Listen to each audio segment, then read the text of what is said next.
This is a CBS News Detroit update. Good morning, I'm Jordan Burrows. Here's a look at your top headlines on this Monday. This morning, police are investigating a car crash involving President Biden's motorcade. That driver unintentionally crashed into a parked Secret Service car before driving into a closed-off intersection. The president and the First Lady were not hurt. Michigan State Police are investigating a shooting leading to a car crash in Detroit. It happened Friday night on the Southfield Freeway near Plymouth.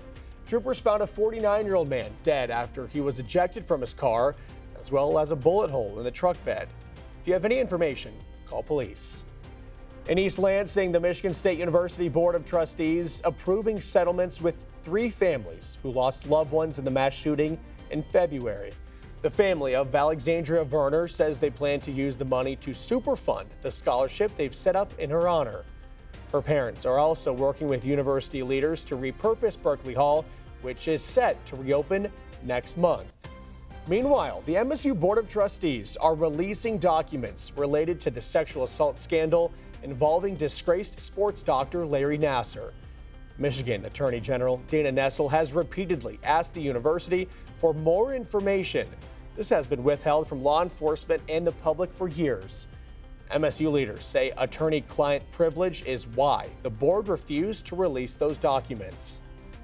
Michigan's minimum wage is increasing. Starting January 1st, minimum wage for adults will go up 23 cents to $10.33 an hour. Wages will gradually increase to just over $12 an hour by 2030. Michigan's population is shrinking.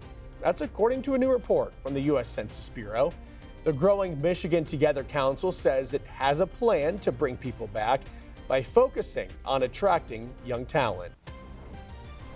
Okay, now let's get a check with our next weather forecast with Karen standing by. Good morning, Karen. Good morning. It is going to be a bit of a cold, windy, and wet one today, but taking a look ahead, the next big thing comes tomorrow. Temperatures are going to be cold, but at least we're going to have some sunshine and it's going to be dry. Then Wednesday, temperatures warm back to above average, back into the 40s, and we'll still see some sunshine too. Here's a look at today, though. Still throughout the early morning hours, we're going to see a little bit of rain mixed in with some snow, but that snow is going to take over around 8, 9 o'clock, and then we're going to continue to see the snow through the day. Now, we could see a little bit of a break into the action throughout the afternoon hours, but we are still going to see that chance still throughout the evening, finally coming to an end overnight. More snow up towards the thumb area, and that's mainly due to some lake effect snowfall, so we'll see a little bit more snowfall up there. Otherwise, we're going to see more sunshine for our day on Tuesday, and we'll expect partly cloudy skies then for our day on Wednesday. Still dry conditions as well. So taking a look at the snowfall totals, we'll see mainly a trace to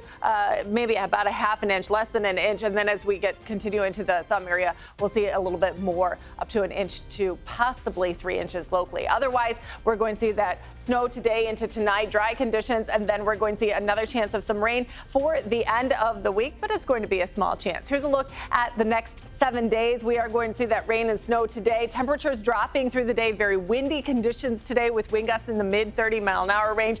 We'll see chilly temperatures tomorrow, but with sunshine, then temperatures warm up. We'll be back into the 40s with our next chance of rain on Friday, and temperatures over the weekend in the mid 40s.